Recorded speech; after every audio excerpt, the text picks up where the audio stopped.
Bueno, queridos hermanos, qué verdad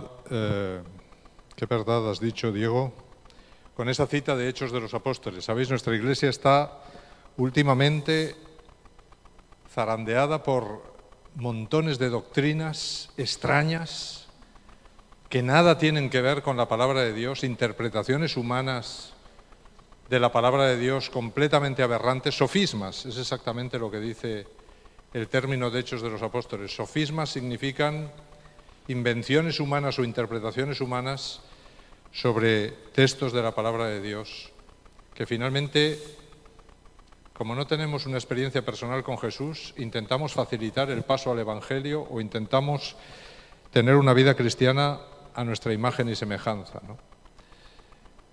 Y qué bonito es escuchar, ¿no? Si al final todos serán salvos. Bueno, pues haz lo que quieras ya, ¿no? Ni siquiera tienes que venir a la iglesia, porque si al final Satanás y sus ángeles también van a ser salvos, pues entonces ¿para qué murió Jesús? ¿Para qué Adán y Eva fueron expulsados del Edén? ¿Para qué? Y esta doctrina está predicándose desde algunos púlpitos adventistas, está por internet, está por todos los lados.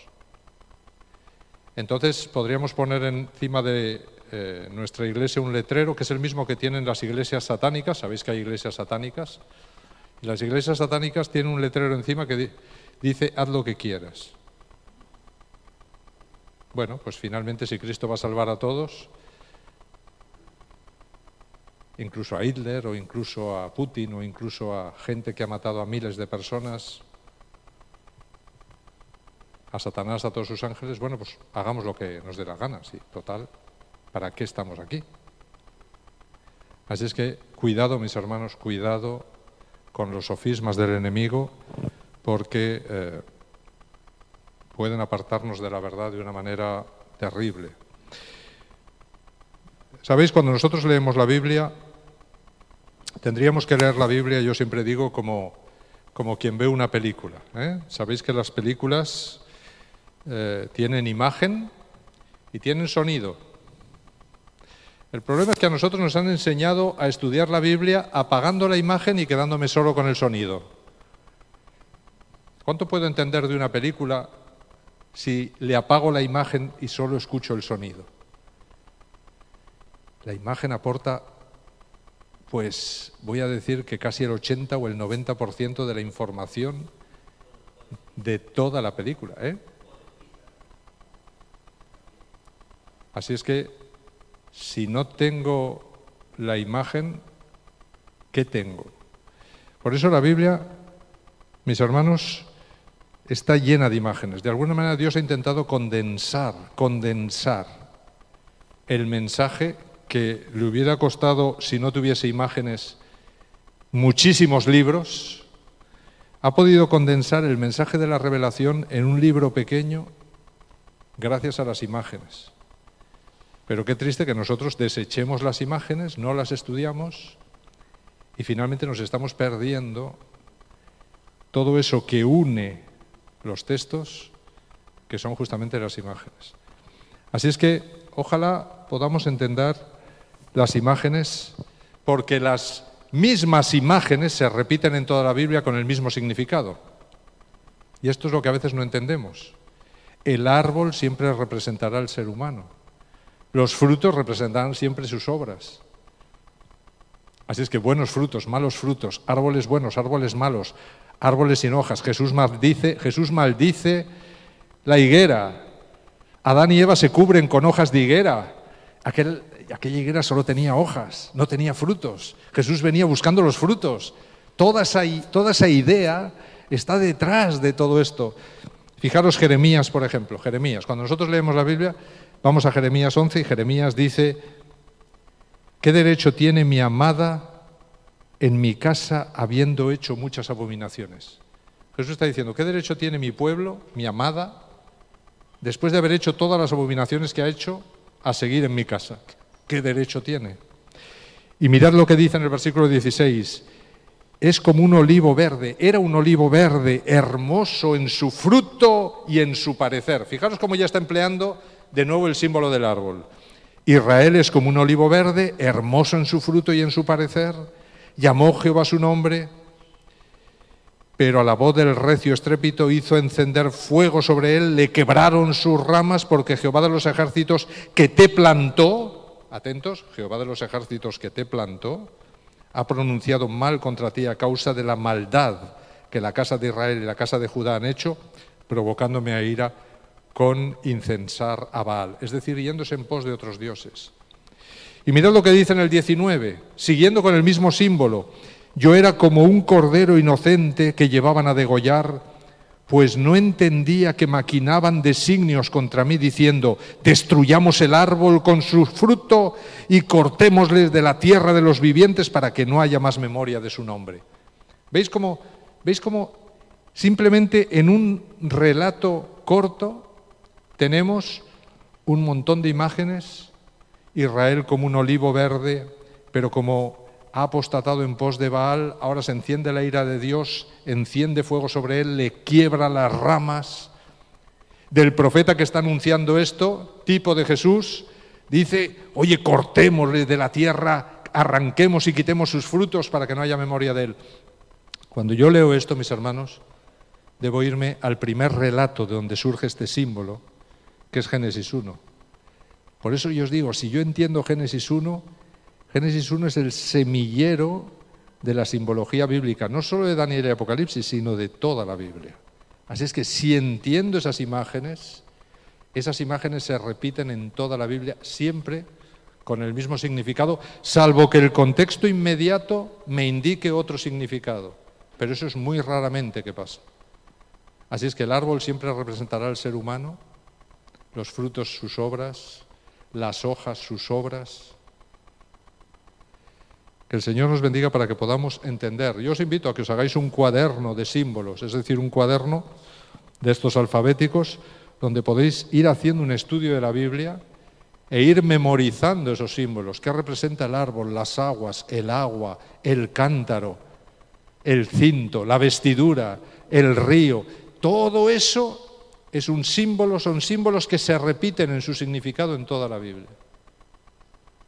Así es que si yo los aprendo, comenzaré a ver la Biblia como una película con su imagen y su sonido. Y entonces la ampliación de la información será enorme y coordinaré mucho mejor lo que la Biblia me está diciendo y posiblemente no habrá tantas lagunas como a lo mejor puedo tener ahora. El santuario es una de las mayores imágenes de la Biblia, al principio de la Biblia. ¿Qué dos cosas le dio Dios a Moisés en el Sinaí? ¿Alguien recuerda? ¿Qué dos cosas le dio Dios a Moisés en el Sinaí? A ver, la primera seguro que la sabéis todos. ¿Qué le dio? La ley de Dios. Muy bien, la ley. ¿Y qué más le dio? No, la vara ya la tenía. Con ella había abierto el Mar Rojo, así es que, ¿qué otra cosa le dio? Cuando Moisés descendió del Sinaí, le dijo al pueblo de Dios: el Señor me ha dicho esto, y les leyó la ley de Dios. Y el Señor me pregunta que qué vamos a hacer. ¿Y qué dijo el pueblo que haría? ¿Qué dijo?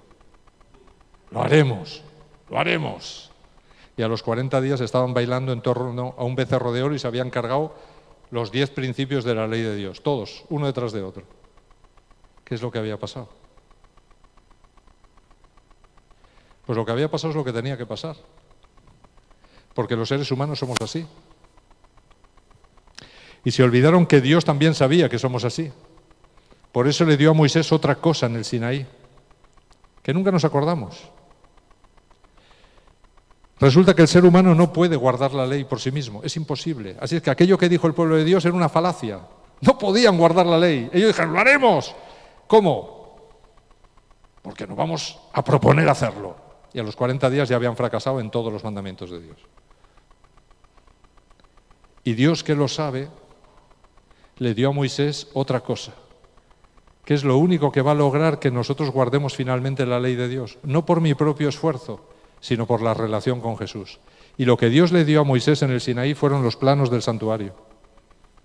Y los planos del santuario lo que me señalan es a Cristo en toda su obra de redención para que yo finalmente, a través de una relación con Él, pueda ser transformado, la mente pueda ser grabada en mi mente, la ley pueda ser grabada en mi mente y el Espíritu Santo haga que yo pueda finalmente cumplir la ley de Dios.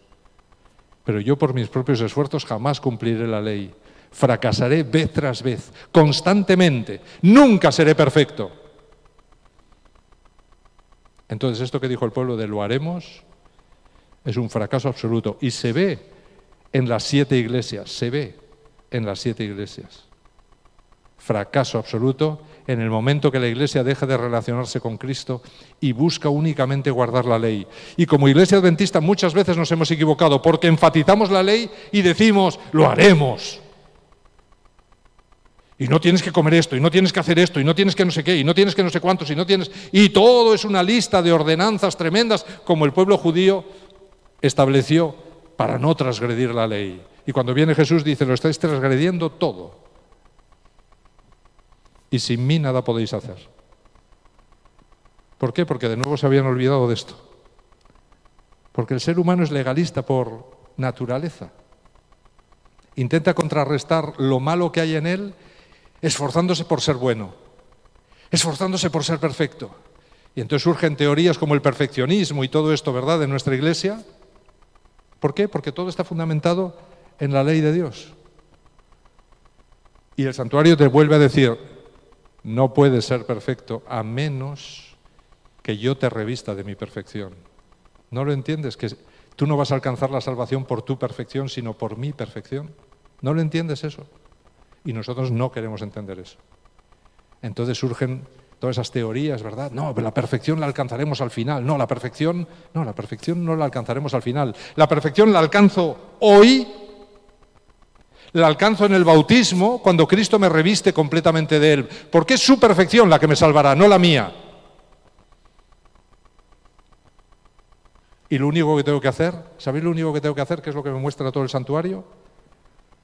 Es mantener una relación con Jesús diaria, para que Él diariamente pueda limpiar las manchas del pecado que se van depositando en mis vestiduras.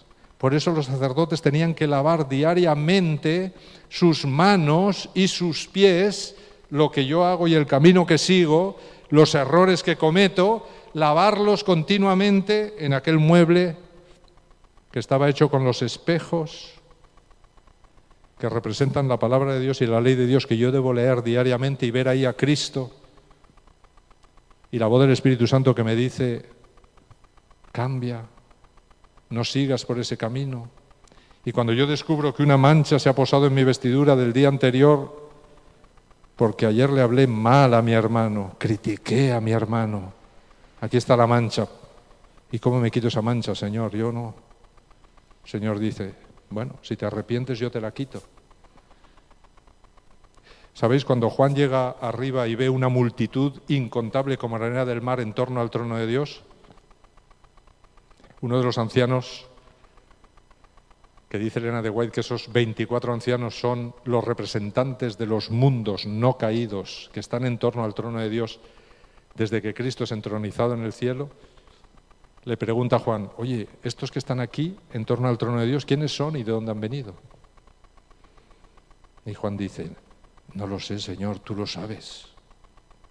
Y él dice, pues sí, te lo voy a decir. Estos son los que han lavado y han blanqueado sus ropas en la sangre del Cordero. Fijaros, dice dos cosas, lavado y blanqueado. Lavamos nuestras ropas el día del bautismo, ahí se nos dan las vestiduras nuevas de Cristo. Y blanqueamos nuestras ropas en el lavacro, lavando nuestras manos y nuestros pies. Porque en el día del bautismo yo me convierto en un sacerdote de Dios, revestido de lino blanco, que es la perfección de Jesús, y lo único que tengo que hacer es llegar desde el altar de bronce, que es ese altar que está ahí, tengo que llegar desde este altar de aquí.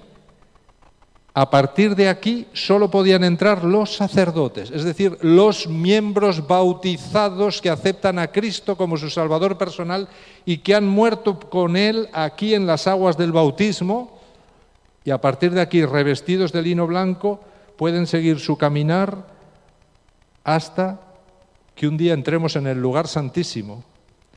Pero, ¿sabéis? Hay un mueble en el santuario que se repite 2 veces. Es el altar.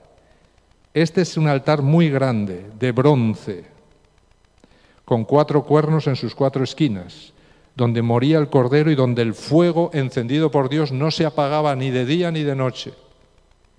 Ni siquiera sabemos lo que representa este altar. Es la cruz, sí, pero ¿qué representa todo lo que...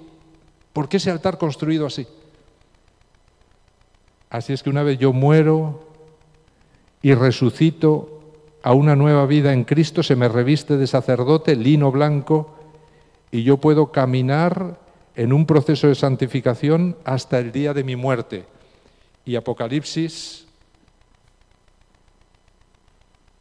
exactamente en el 5.º sello, me dice dónde llegan todos aquellos que han iniciado su camino aquí. ¿Dónde llegan? Dice, yo vi todos los que habían muerto por el testimonio de Jesús al pie del altar de incienso, que es el último mueble que está delante mismo de la puerta del lugar santísimo, que representa esa puerta que se abrirá en el día de la segunda venida de Jesús, y Jesús tomará a todos los que hayan llegado al altar de incienso, que son el remanente, y los meterá dentro de la Nueva Jerusalén. Este altar de aquí representa a todo nuestro mundo, condenado a muerte por su pecado. Los 4 cuernos que hay en sus 4 esquinas, en Daniel, dice que son las naciones. Así es que, ¿por qué hay 4 cuernos? Porque son las naciones de los 4 puntos cardinales de la tierra. ¿Por qué el sacerdote ponía la sangre sobre los 4 cuernos cuando mataba el cordero? Porque estaba pronunciando simbólicamente Juan 3:16, porque de tal manera amó Dios al mundo, sangre en los 4 cuernos, que ha dado a su Hijo único, muriendo aquí en la cruz, para que todo aquel que en él crea no se pierda, sino que alcance vida eterna. Así es que todo aquel que en él crea se bautiza, evita el fuego eterno, que es a lo que está condenado nuestro mundo por el pecado. Fijaros que simplemente esta imagen ya acaba con toda la idea de, no, Dios perdonará a todos, ¿vale? Pues si Dios perdonará a todos, ¿qué hace este altar aquí? Con un fuego que no se apagaba ni de día ni de noche, y que según Daniel 7 surge del trono de Dios y que acabará en el lago de fuego. Pero gracias a Jesús, yo puedo evitar este fuego, ser revestido de él, ser perfecto con sobresaliente desde el primer día y mantener esa perfección hasta el último día. Solo tengo que hacer una cosa, lavar mis manos y mis pies aquí, diariamente, después de haber sido bautizado, porque Dios sabe que después del bautismo seguiré teniendo problemas con el pecado. Pero Él quiere santificar mi vida, es decir, cada vez que yo peque, Él me dirá, no peques más. Como a María Magdalena. Y el Espíritu Santo me ayudará en esto. Y si caigo otra vez, bueno, si caes otra vez, que sepas que cada vez que caes el pecado te va debilitando.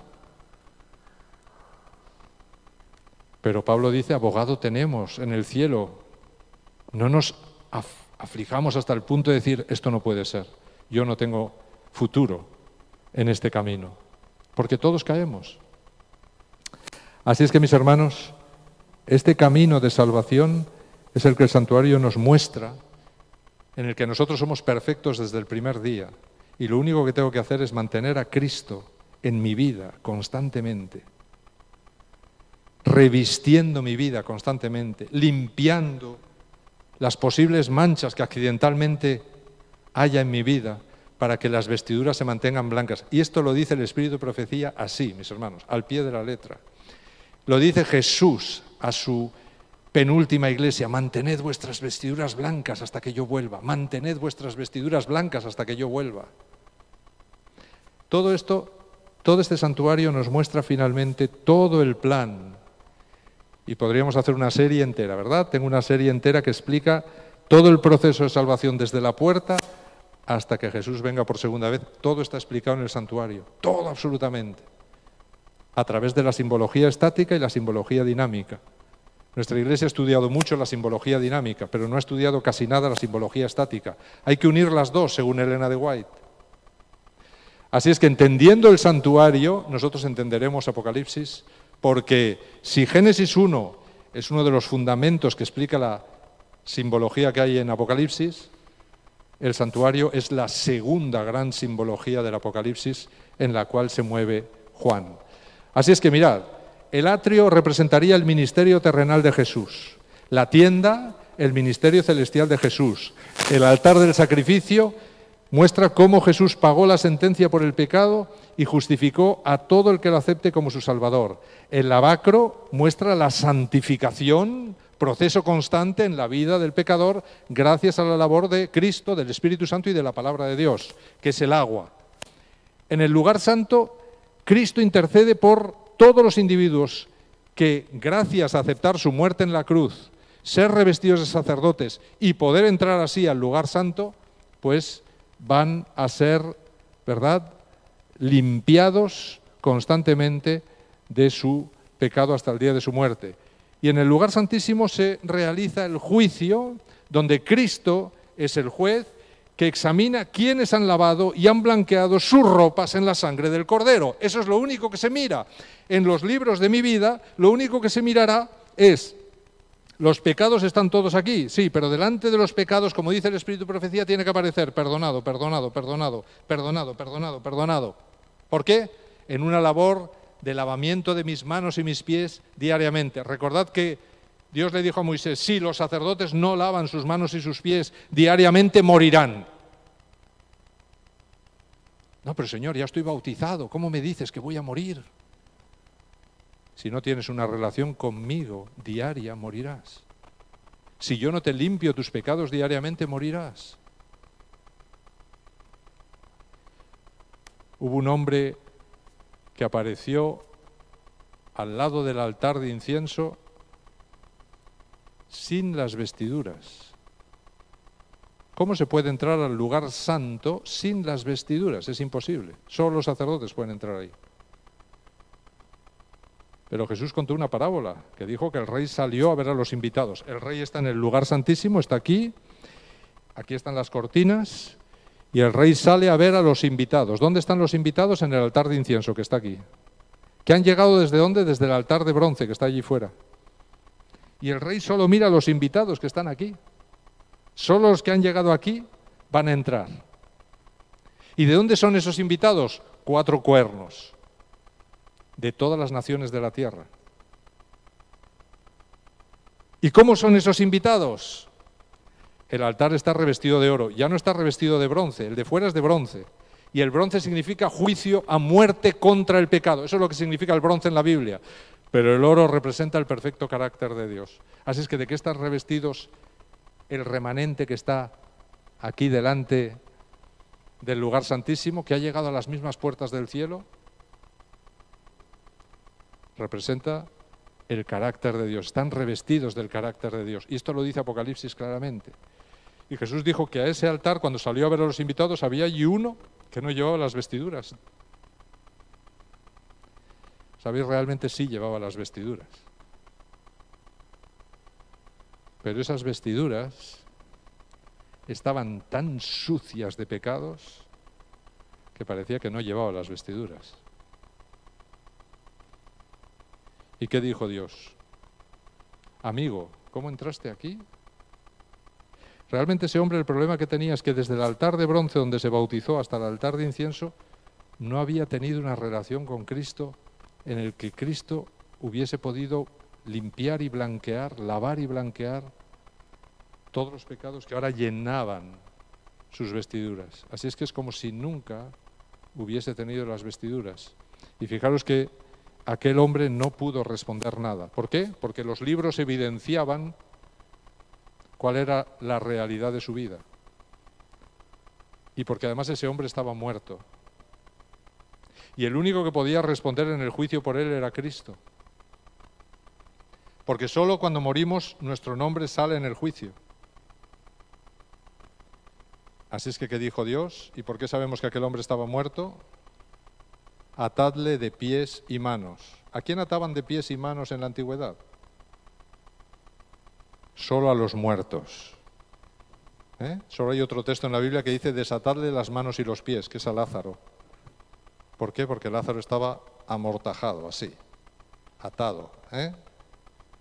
Bueno, pues atadle de pies y manos, y toda la audiencia de Jesús entiende que Jesús está diciendo, ese hombre está muerto, y echadlo fuera de aquí, y cuando se despierte será el llanto y el crujir de dientes, porque se despertará fuera de la Nueva Jerusalén, no dentro.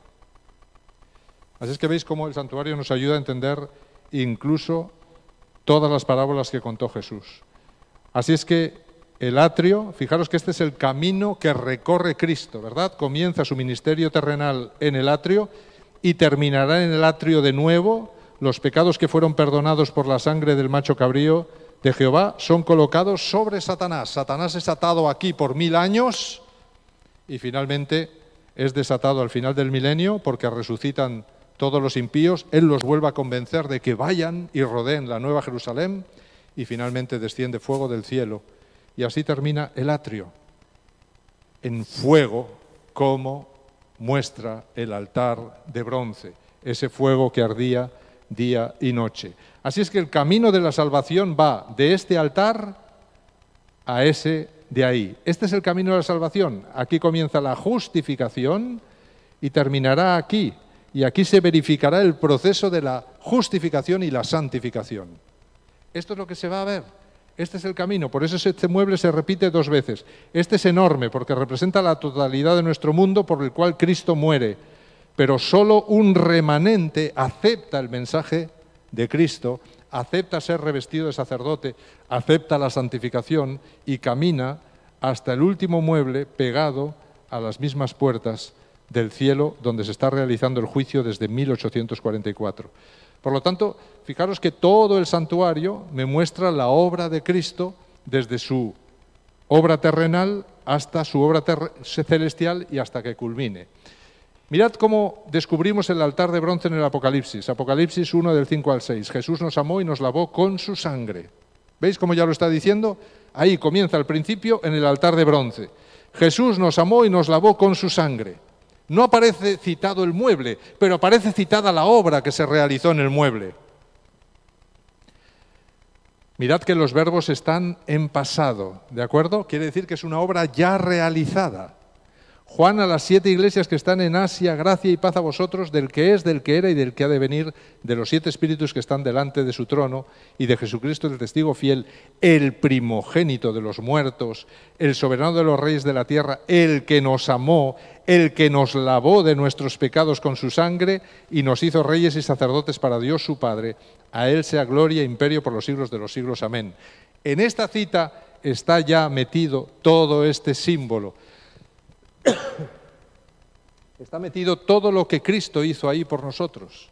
Lo hizo por amor, murió por nosotros. Si Él no muere y resucita, ninguno de nosotros resucitaremos. Por eso Él es el primogénito de los muertos, el primogénito de los resucitados, y gracias a Él todos nosotros podremos resucitar. Todo eso está metido ahí, en ese texto. Apocalipsis 1, 17 al 18 dice: cuando le vi caí como muerto a sus pies, y Él puso su diestra sobre mí diciéndome: no temas, yo soy el primero y el último, y el que vivo y estuve muerto, mas he aquí que vivo por los siglos de los siglos, amén, y tengo las llaves de la muerte y del Hades. La imagen del altar está detrás de esto, la cruz está detrás de estas palabras. Por eso la Pascua es la fiesta que abre toda la introducción a todas las cartas a las 7 iglesias. No puede ser de otra manera. Si Cristo no muere, no hay salvación. Hay otra teoría por ahí en nuestra iglesia. No es que Cristo no tenía que morir, no es que eso fue un accidente, no es que solamente su vida nos salva. Sí, su vida nos salva y sin su muerte, como dice el apóstol Pablo, sin sangre no hay remisión de pecados. Así es que si Cristo no muere por nosotros, estaríamos todos muertos. Por lo tanto, ¿por qué inventamos cosas que no están en la Biblia? Y me saco una teoría del bolsillo porque no me gusta la muerte, porque no me gusta que Cristo mate a su hijo. Es que Cristo no mata a su hijo, quien mató a su hijo fue el diablo. Y Dios lo único que hizo fue anunciar lo que iba a pasar. Así es que veis, como yo no puedo ir en contra de lo que dice la Biblia, mis hermanos. Y si hay un solo texto que dice lo contrario a lo que pienso, mejor que abandone rápidamente lo que pienso, porque estoy gravemente equivocado. Y si el Espíritu de Profecía tiene citas en contra de lo que pienso, mejor que lo abandone. ¿Pero qué hacen estas personas? En vez de abandonar la idea, abandonan el Espíritu de Profecía. No, es que el Espíritu de Profecía no está ni inspirado. Y algunos ya empiezan a decir, no, es que la Biblia está mal traducida. No, es que los traductores pensaron que ese mensaje venía de Dios, pero no era de Dios, era realmente de su cultura. No, es que Dios nunca mandó matar. Eran ellos que tenían esa cultura genocida y pensaron que Dios les decía que mataran. Hombre, por favor. ¿Cómo podemos interpretar así, mis hermanos? A Nadab y Abiú, ¿quién los mató cuando iban a entrar al lugar santísimo con fuego extraño y borrachos? ¿Quién los mató? ¿De dónde salió ese fuego? ¿Salió de Satanás ese fuego? ¿Dentro de la embajada de Dios, fuego de Satanás? ¿Y Ananías y Zafira, quién los mató? Es que tengamos cuidado, mis hermanos, con lo que decimos. Porque entonces vamos a acabar con todo el plan de la redención y con toda la Biblia. Mejor cierro la Biblia y me dedico a otra cosa si creo en esas cosas. Así es que veis, estamos ahí, exactamente ahí. Y todo comienza con la muerte de Jesús en la cruz. ¿Dónde entró Juan al principio de su visión? ¿Dónde entra Juan? Sabéis que lo que estamos viendo es un recorrido del santuario, ¿verdad?, a través del Apocalipsis. Estamos viendo cómo el Apocalipsis integra completamente el santuario dentro de su visión. Apocalipsis 4.1, después de esto miré y vi que había una puerta abierta en el cielo. La primera voz que oí era como de una trompeta que hablaba conmigo y dijo, sube acá y yo te mostraré las cosas que sucederán después de estas. Cristo ha muerto en la cruz, luego está en el cielo, aparece aquí en el lugar santo y desde el lugar santo llama a Juan y le dice, Juan, sube aquí al santuario celestial y ven que te voy a mostrar qué es lo que va a ocurrir después de mi muerte en la cruz, qué es lo que va a ocurrir después de mi resurrección, cuál va a ser la historia, sube acá. Mirad lo que dice Elena de White en El conflicto de los siglos, página 410. Los lugares santos del santuario celestial están representados por los dos departamentos del santuario terrenal. Así es que el santuario terrenal es una copia del santuario celestial. Cuando en una visión le fue dado al apóstol Juan que viese el templo de Dios en el cielo, contempló allí 7 lámparas de fuego ardiendo delante del trono. Mirad lo que está diciendo, 7 lámparas de fuego ardiendo, que dice Apocalipsis, que están situadas delante del trono. Si yo tengo clara la visión del santuario, yo sé que las 7 lámparas de fuego estaban encima del candelabro. ¿Y qué mueble había delante del candelabro? Que es donde están las 7 lámparas de fuego. ¿Qué mueble había delante? La mesa de los panes, que estaba al norte. El candelabro está al sur y la mesa de los panes está al norte. Luego, si dice que delante de donde ardían las 7 lámparas de fuego estaba el trono, ¿por qué mueble estará representado el trono de Dios en el lugar santo? ¿Por qué mueble? Por la mesa. Y hay teólogos que dicen, no, es que un trono no puede estar representado por una mesa. ¡Qué mal, mis hermanos! ¡Qué poco se entiende la palabra de Dios! Lo que la mesa está representando es la función del trono en el lugar santo. Igual que el arca de la alianza tampoco representa un trono. ¿Pero por qué el arca de la alianza sí es un trono y la mesa no es un trono? Es que ni la mesa ni el arca de la alianza son el trono. Solo representan la función del trono en ese lugar. ¿Y qué representa esa mesa? Oye, había pan, había aceite, había jarras de vino. Las jarras de vino representan continuamente la sangre de Cristo ofrecida por todos aquellos que se acerquen al trono de la gracia para pedir perdón. El aceite es el Espíritu Santo y el poder dado para que no vuelvas a caer en el pecado. Y el pan es la palabra de Dios para que te alimentes constantemente y crezcas espiritualmente. Una labor constante de intercesión llevada por Jesús desde el año 31 hasta 1844, cuando entra al lugar santísimo para hacer lo que dice el Arca de la Alianza. ¿Qué hay dentro del Arca de la Alianza? La ley de Dios. ¿Qué se va a realizar ahí? El juicio. Así es que, mis hermanos, esto que dice aquí el Espíritu de Profecía Mirad lo que dice: vio un ángel que tenía en su mano un incensario de oro y le fue dado mucho incienso para que lo añadiese a las oraciones de todos los santos encima del altar de oro. Mirad, dice encima del altar de oro que estaba delante del trono, pero esta vez el trono se ha desplazado porque el altar de incienso está delante del arca de la alianza. Solo hay un velo que lo separa. ¿Y por qué digo que uno está delante de...? ¿Por qué la mesa está delante del candelabro? ¿Y por qué digo que el altar de incienso está delante del arca? Porque lo dice Moisés. Dios le dice a Moisés: pon delante del candelabro la mesa de los panes. Pon delante del altar de incienso, pon el arca de la alianza. O delante del arca de la alianza, el altar de incienso. Es que es Dios el que establece qué está delante de qué. ¿Cómo voy yo a cambiar lo que está delante de qué? Y Elena de White lo dice: encima del altar de oro que está delante del trono. Es que el trono de Dios es móvil. El trono de Dios se mueve en un momento dado del lugar santo al lugar santísimo. Y yo lo tengo que tener en cuenta. Así es que Apocalipsis dice: se le permitió al profeta contemplar el primer apartamento del santuario en el cielo. Y ve todos esos muebles. Y nosotros discutiendo: no, pero será simbólico. No, pero será una representación. No, pero en el cielo no debe haber un santuario. Esto, y venga a tirar las verdades que tanto la Biblia como el Espíritu de Profecía mantienen. Y nosotros discutiéndolas. Oye, pero nos cuesta tanto entender que el santuario representa en imágenes todo el plan de la redención de Cristo, desde el año 31 que muere en la cruz hasta que el pecado sea eliminado del universo. ¿Y los ángeles del cielo? ¿Y los mundos no caídos? ¿Cómo van a entender el plan de la redención? ¿Cómo lo van a entender? Porque tienen que entenderlo igual que nosotros. Oye, ¿no lo podrán entender de la misma manera que nosotros, con un santuario arriba y otro santuario abajo? ¿No lo pueden entender? ¿Nos cuesta tanto entender eso? Elena de White lo dice. No, pero todos empeñados en contra de lo que dice Elena de White. No, es que no debe existir ese santuario allí. Eso simplemente es una forma de hablar. Oye, pero si lo está diciendo, lo dice Juan. Y nosotros en contra. Claro, así destruimos toda la palabra de Dios. Y finalmente la salvación no importa. Así es que, fijaros que ella dice que Juan entró en el lugar santo del santuario celestial, en el cielo, y vio todos esos muebles. Luego eso está allí, mis hermanos. Hay un santuario en el cielo, donde Cristo está actuando y donde los ángeles vienen y le preguntan: oye, Señor, ¿y ahora qué vas a hacer? ¿Por qué te acercas al candelabro para encender las lámparas? Porque esto representa, y esto se traduce en la tierra en esto.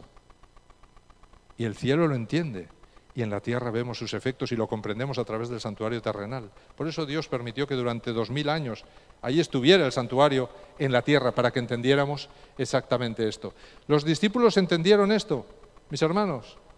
En el Pentecostés comienza la historia de las 7 iglesias. Ahí arrancan las 7 iglesias. ¿Qué pasó? En los versículos 4 y 5 se entroniza a Cristo en el lugar santo del santuario celestial. Se le sienta en el trono de la mesa, y es donde Juan se gira para buscar el león de la tribu de Judá que ha vencido para abrir los 7 sellos, y en la mesa no ve un cordero, no ve un león, sino que ve un cordero como degollado. ¿Y por qué ha muerto en la cruz como cordero degollado? Ahora puede ser el león de la tribu de Judá que va a dirigir el plan de la redención desde ahí. ¿Y qué hace Cristo? En cuanto acaba su entronización, entonces Cristo se levanta del trono y se acerca al mueble que está delante, que es el candelabro. Y en la tierra, ¿qué estaba ocurriendo? 120 estaban orando desesperados en un aposento alto, pidiendo la unción del Espíritu Santo. Son la iglesia remanente de Cristo. Y ahora Cristo llega al candelabro que representa a la iglesia en el Apocalipsis, ¿y qué hace? ¿Qué hace? Coge la jarra de aceite que hay en la mesa del trono, se acerca y vuelca el aceite. Y coge el fuego del altar de incienso y prende las mechas. Y en el momento que hace eso, ¿qué ocurre? En las cabezas de todos los que están orando en la tierra. ¿Qué ocurre? Él lo está haciendo en el cielo. ¿Qué ocurre en la tierra? el aceite los empapa y Cristo coge un carbón, igual que lo hizo con Isaías, y les toca a todos los labios y le dice: vuestros pecados son perdonados, os lleno del Espíritu Santo, y la llama surge en su cabeza, porque Jesús está diciendo: vosotros sois mis mechas, ahora salid afuera y dad testimonio. Y salió fuera uno, que fue Pedro, y dio un sermón. ¿Y cuántos se convirtieron, mis hermanos? Porque el aceite no solo había caído sobre los que estaban orando, gracias a los que estaban orando el aceite se había derramado por toda la multitud que estaba en Jerusalén buscando a Dios, pero no sabían cómo encontrarlo. Y gracias a ese mensaje el Espíritu los une a todos y arranca en el Pentecostés la historia de la Iglesia, de los sellos. Y ahí Cristo comienza a romper los sellos y a mirar literalmente cómo está respondiendo su Iglesia a las 7 cartas que les ha escrito. Así es que en el Pentecostés comienza la historia del pueblo de Dios dentro de este lugar. El pueblo de Dios acompaña a Cristo y entra con Él en el lugar santo como sacerdotes, como un pueblo santo, como dice Primera de Pedro, ¿verdad? Así es que mirad el recorrido. Hemos pasado de aquí al altar de incienso, al candelabro. Es muy importante esto. ¿Por qué?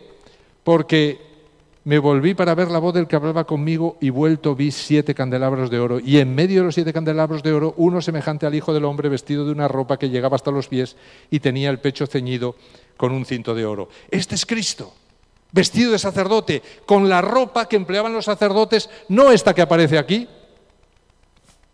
porque esta ropa solo la usaban cuando salían en el día de la expiación del lugar santísimo hacia afuera.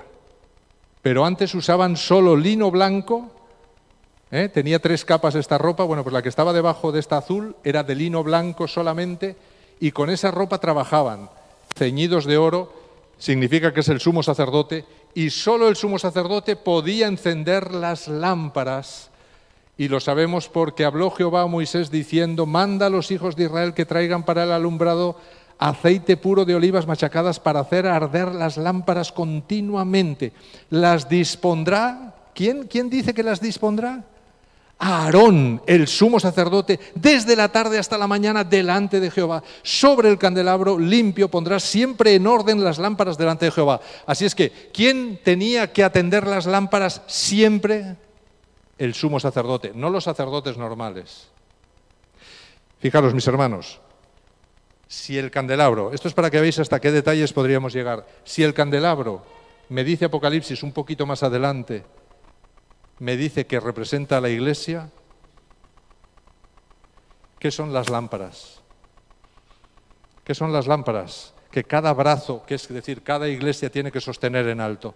¿Qué es la lámpara? Según los textos bíblicos, lámpara es a mis pies tu palabra. Así es que la palabra de Dios es la lámpara que yo tengo que sostener en alto. ¿Qué tengo que mostrarle al mundo? La lámpara. Ahora fijaros, cada mañana y cada tarde el sumo sacerdote viene a encontrarse con mi lámpara. Mi lámpara. Yo tengo mi lámpara y Cristo me dice: yo voy a venir mañana temprano a encontrarme contigo. ¿Dónde te quiero encontrar? Mira, te quiero encontrar aquí. Te quiero encontrar metido en la lámpara. Y si te encuentro en la lámpara, ahí te mostraré cuáles son tus problemas, qué es lo que yo quiero limpiar de tus vestiduras, cuáles son los fallos que has cometido el día anterior. Y yo vendré con mis tenazas de oro, y quitaré las partes quemadas. ¿Y sabéis por qué estoy diciendo todo esto, mis hermanos? Porque hasta la tradición judía dice que las vestiduras viejas de los sacerdotes, que eran de lino blanco, esas vestiduras que representan la justicia perfecta de Cristo que me ha revestido, ellos no lavaban sus vestiduras. Cuando esas vestiduras se convertían en viejas o un poco sucias, inmediatamente las desechaban y se ponían unas nuevas. ¿Qué hacían con las viejas? Las rompían, hacían tiras, y esas tiras, que llamaban en griego linoleum, las convertían en las mechas que metían en las lámparas del candelabro del templo. Así es que si esas mechas son las vestiduras de los sacerdotes, ¿la mecha a quién representa? A mí. Y hay textos en la Biblia que dicen que yo soy la mecha, y cuando la mecha se apaga me muero. Y si mi mecha humea, me estoy muriendo espiritualmente. Y Jesús viene y dice, oye, yo no he venido a quebrar la caña cascada. Y Dios le dice a Moisés, oye, cada brazo del candelabro es una caña. Constrúyeme las cañas del candelabro, le dice. Cané. Y Cristo dice, yo no he venido a terminar de romper la caña cascada. Es decir, yo no he venido a terminar de quebrar una iglesia rota, una iglesia apóstata, una iglesia que no está haciendo lo correcto. Esa no es mi misión. Mi misión es intentar poner en su sitio esa iglesia. Pero a nivel individual tampoco he venido a apagar, ¿qué?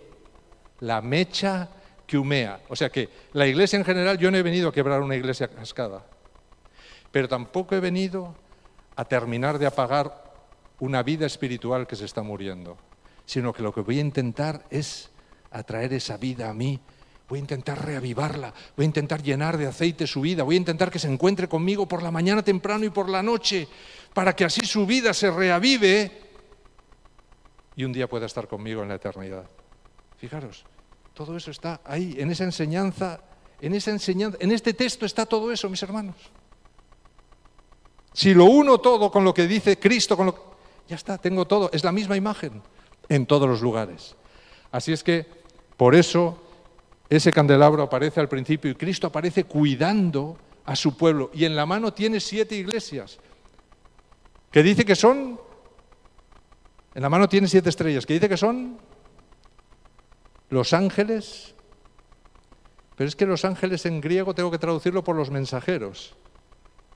Así es que lo que Cristo está diciendo, yo tengo en mi mano a todos aquellos que van a dar en cada época de la iglesia el mensaje de la salvación a otros. Los llevo en mi mano, los impulso con mi poder, porque es la mano de la mano derecha, que es la mano del poder, la mano de la protección, la mano de la acción. Todo eso es lo que Cristo quiere mostrarnos. Mirad lo que dice aquí Elena de White, no lo vamos a leer todo porque es muy largo, pero dice por qué Cristo está caminando en torno al candelabro. Y dice que está protegiendo a su iglesia, cuidando a su iglesia, vigilando a su iglesia, ayudando a su iglesia, constante vigilancia.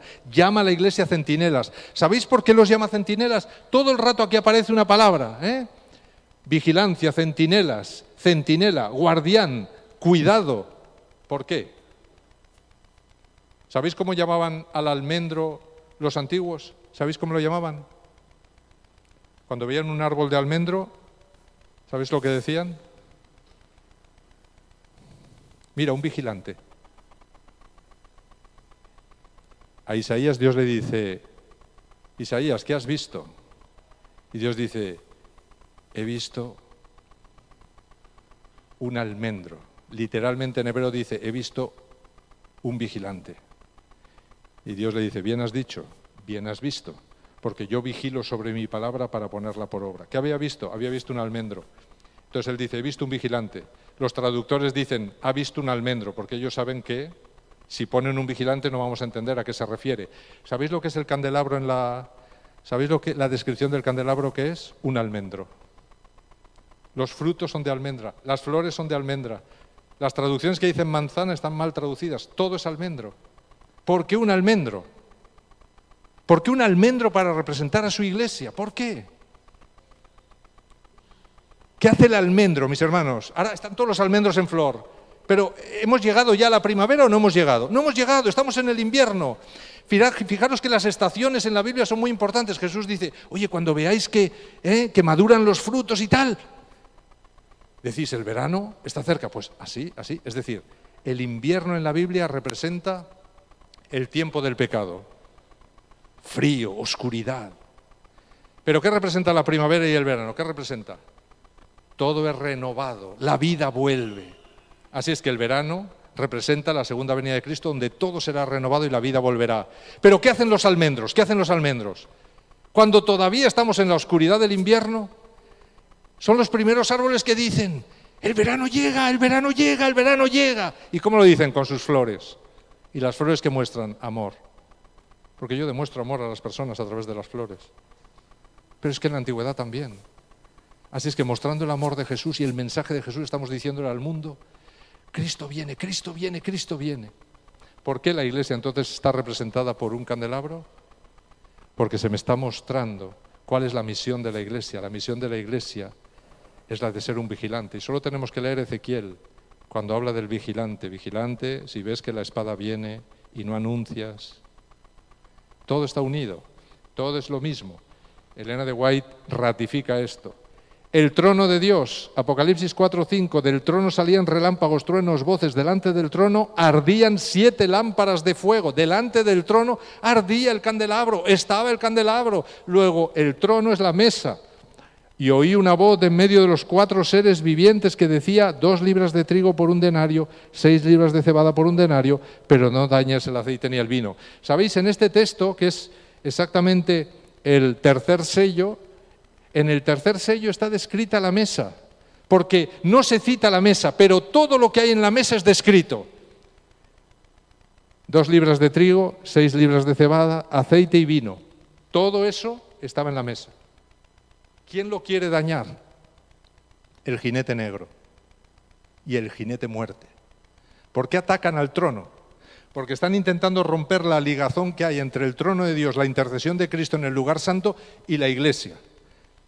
Y se quiere poner en medio. Él quiere sustituir a Cristo. Es la iglesia del medievo, es la iglesia papal, que intenta tener una intercesión humana en lugar de la intercesión de Cristo. Ahora que Cristo no perdona los pecados, yo voy a perdonar los pecados.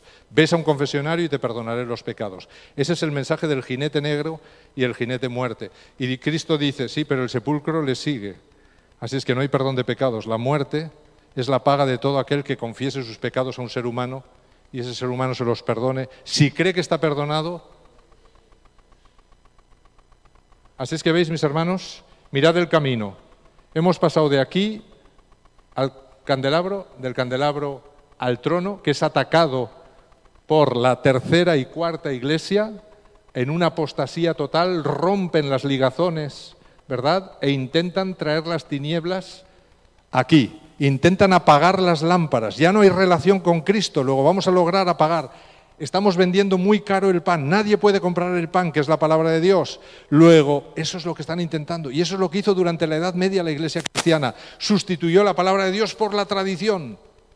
Finalmente las tinieblas entraron en la Iglesia, la muerte entró en la Iglesia, ¿verdad? Pero Cristo le dice, pero no lograrás dañar ni el aceite ni el vino. Es decir, no lograrás, aunque el pueblo sepa muy poco de la palabra de Dios, si acuden a mí a pedirme perdón, yo los perdonaré. Y les daré el poder para que puedan vencer sus pecados a través del aceite, del Espíritu Santo. Luego, fijaros que este es el camino de la historia de la Iglesia. Así es que aquí podríamos ver todo lo que representa la mesa, pero no tenemos ahora mismo tiempo, ¿verdad? Elena de White sigue describiendo cómo está ese trono, cómo el Padre y el Hijo están sentados en ese mismo trono, que es donde está la mesa, ¿verdad? Y mirad, mis hermanos, que en 1844 dice que Cristo se levantó de ese trono, primero el Padre se fue al lugar santísimo, luego a continuación se levanta Cristo, y todos los que estaban orando y pendientes de Él en el candelabro, mirad lo que dice aquí. Dice, se levantaron cuando se levantó Jesús, tenía los ojos fijos en Él mientras se alejaba del trono y los conducía un trecho. ¿De dónde los conduce? Los conduce desde donde está. Jesús se ha levantado de la mesa de los panes, ellos están orando pendientes de Cristo en el candelabro, Cristo se levanta y ellos se levantan también. Y entonces se van caminando y se encuentran ¿dónde? En el altar de incienso. Y mirad lo que le dice.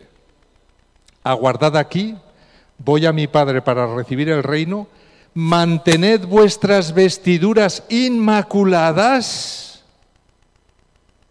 y dentro de poco volveré de las bodas y os recibiré a mí mismo. Después de eso, un carro de nubes cuyas ruedas eran como llamas de fuego llegó rodeado de ángeles a donde estaba Jesús. Él entró en el carro y fue llevado al lugar santísimo donde el Padre estaba sentado. Elena de White nos está describiendo esta visión que es desde el lugar santo ver cómo se ha movido el Padre y cómo se ha movido el Hijo y han entrado en el lugar santísimo. Y si nos vamos a Daniel 7, se me describe desde el lugar santísimo cómo llega el Padre y cómo llega el Hijo. Así es que fijaros, Elena de White está complementando Daniel 7 a través de esta visión del santuario. El altar de incienso. Apocalipsis 6 del 9 al 11, cuando abrió el quinto sello, vi debajo del altar las almas de los que habían muerto por causa de la palabra de Dios y el testimonio que tenían. Entonces se les dieron vestiduras blancas. Oye, pero ¿cómo se les dan vestiduras blancas aquí? Si se supone que Jesús les acaba de decir, mantened vuestras vestiduras blancas. Ya tienen las vestiduras. Entonces, ¿por qué aquí dice, y se les dieron vestiduras blancas y se les dijo que descansaran todavía un poco de tiempo hasta que se completara el número de sus consiervos y sus hermanos, que también habían de ser muertos como ellos? Mis hermanos, nosotros interpretamos que aquí están solo los que han muerto violentamente en el nombre de Jesús. Y no es así. Aquí están todos los que han muerto, sea violentamente o no violentamente, fieles a Cristo. ¿Por qué se dice que se les dieron vestiduras blancas? Porque en el juicio, mis hermanos, lo que se mira es si desde el altar de bronce al altar de incienso yo he mantenido mis vestiduras blancas. Si se descubre que hay una mancha en mi vestidura de la cual yo no me he arrepentido, dice Elena de White que esa mancha me condenará por la eternidad. Imaginaros. Quiere decir que no he mantenido una relación con Cristo completa. ¿Qué pasa en el juicio? En el juicio se revisa. Oye, ¿esta persona tiene derecho por la eternidad a llevar las vestiduras blancas? Y se mira si todo ha sido perdonado. Y si todo ha sido perdonado, Jesús dice, yo tengo escrito su nombre en mi mano y quiero que esté conmigo por la eternidad. Y quiero que lleve las vestiduras blancas por la eternidad. Y entonces todo el universo dirá que así sea. Lo que se hace aquí es ratificar las vestiduras blancas que cada persona viene trayendo desde el día del bautismo. ¿Se ratifican o simplemente le pasa como a ese hombre de la parábola que salió el rey a ver, que es aquí, y vio que, oye, sus vestiduras están completamente fuera? Así es que puede ser borrado mi nombre del libro de la vida, aunque yo inicialmente obtuve las vestiduras blancas en el bautismo. Así es que fijaros el movimiento, mis hermanos, ya estamos terminando, llegamos a ese mueble y ahí se acaba la gracia. ¿Por qué? Porque lo que vemos a continuación, a ver si conseguimos pasar, Apocalipsis 11:19. Entonces el templo de Dios fue abierto en el cielo, está hablando del lugar santísimo, y el arca de su pacto se dejó ver en el templo, hubo relámpagos, voces, truenos y un terremoto y granizo grande. Se ha acabado la gracia. Es cuando en ese momento se abre el lugar santísimo y entonces se ve el juicio que se ha realizado y sobre qué se ha realizado, se ve el trono de Dios, pero ya no hay posibilidad de cambiar. Ya se ha terminado esa posibilidad y comienzan a caer las plagas. Así es que fijaros que el recorrido en el Apocalipsis que hemos realizado ha sido siempre dentro del santuario y finalmente hemos llegado al Arca de la Alianza, pero que cuando ya se ve, cuando el mundo vea, cuando el mundo se dé cuenta, entonces ya será tarde.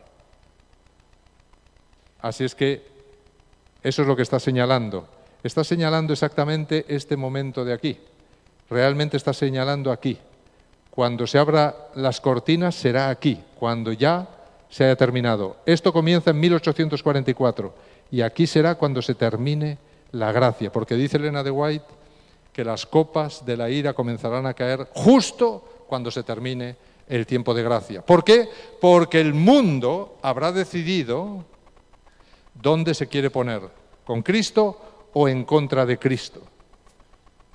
Y cuando el mundo esté dividido en dos bandos, entonces el bando malo dirá, vamos a matar al otro bando completamente. Y cuando den ese dicto, entonces instantáneamente, dice el Espíritu de Profecía, se acabará el tiempo de gracia.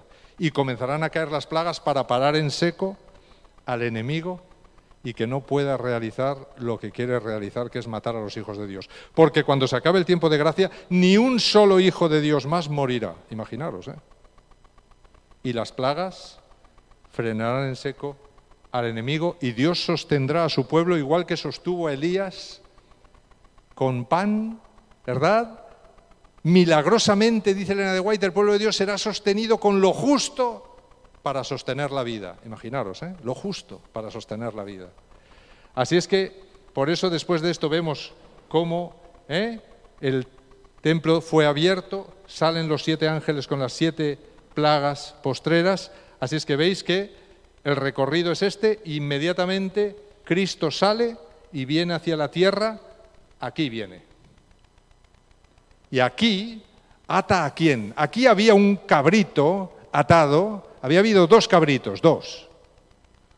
Y por suerte uno fue escogido para Dios, que es el que matan, y gracias a esa sangre se logra el juicio de los redimidos ahí. Ese cabrito representa a Cristo. Y el otro cabrito representaba a Azazel, que se queda aquí, vivo. Cuando Cristo, después de realizar todo ese recorrido, sale, deposita los pecados que han traído todo su pueblo a través de la limpieza de sus manos y sus pies, permanentemente, desde aquí, hasta aquí, Cristo los ha llevado. Cristo los lleva sobre él. Y ahora, llevándolos sobre él, se los deposita encima a Azazel, lo cual quiere decir, ¿sabes quién es el culpable de los pecados que ha cometido mi pueblo? Que está aquí. Mi pueblo que está aquí. ¿Sabes quién es el culpable? Tú eres el culpable. El único culpable. Y por eso vas a morir. Porque se ha demostrado a través del plan de la redención que tú no tenías razón ni de haberte rebelado, ni de haber mantenido esta rebelión hasta aquí y haber hecho tanto mal a tanta gente. Así es que finalmente ese macho cabrío es llevado, es atado durante 1000 años, que es el macho cabrío llevado al desierto, ¿verdad? Y ahí estamos, en el fin del Kipur. El ángel ata al dragón, que es Azazel, y lo lleva al desierto por 1000 años, lo arrojó al abismo, lo encerró, puso el sello sobre él para que no engañara más a las naciones, hasta que fueran cumplidos los 1000 años. Y después de esto debe ser desatado por un poco de tiempo, y a continuación cae el fuego sobre él. Así es que estamos ya aquí, ¿verdad? Cuando Cristo nos toma a todos, prefiguración de la segunda venida y del viaje al cielo, la fiesta de las cabañas, y finalmente el viaje a la Nueva Jerusalén, que dura 7 días, que es lo que duraba la fiesta de las cabañas. Y ahí está todo el recorrido que hace Juan a través del santuario. Y veis que estamos recorriendo el plan de la redención centrado en Jesús. Y si entendemos el santuario, entonces descubriremos que todo el Apocalipsis me muestra y ordena el plan de la redención sin dejarme nada absolutamente, para que yo pueda ser salvo, para que yo pueda ser perfecto, para que yo pueda tener una relación correcta con Cristo. Me dice que la palabra de Dios es el único fundamento, el único lugar donde yo puedo encontrar la verdad. Que no haga caso al enemigo que me va a presentar otros proyectos alternativos, que no haga caso a las voces que vienen de otros lugares, sino a la palabra de Dios. Cuidado con los enemigos que surgen dentro de la propia iglesia diciendo que tienen una nueva luz, como ha leído el pastor al principio. Cuidado, mis hermanos, que nadie os engañe. Nos están engañando porque no conocemos esto. Porque si conociéramos esto, nadie podría engañarnos. Es tan clara la verdad. Así es que ojalá conozcamos esto. Os invito, mis hermanos, a que hagáis un estudio personal. No sirve de nada que yo os explique esto hoy si con estas bases que yo os doy vosotros no iniciáis un estudio propio. Nuestra memoria es muy débil. Mañana ya no os acordaréis ni de lo que he dicho. Así es que volved a mirar los vídeos, hacer un estudio personal del Apocalipsis, que podáis enseñar a otros a estudiar el santuario, a estudiar el Apocalipsis, a estudiar lo que Jesús está realizando por nosotros, que es en lo que debe traducirse. Como dice al principio, bienaventurados los que leen, los que oyen, pero ahora viene lo importante, y los que guardan lo que está escrito en este libro. Que el Señor os bendiga, mis hermanos.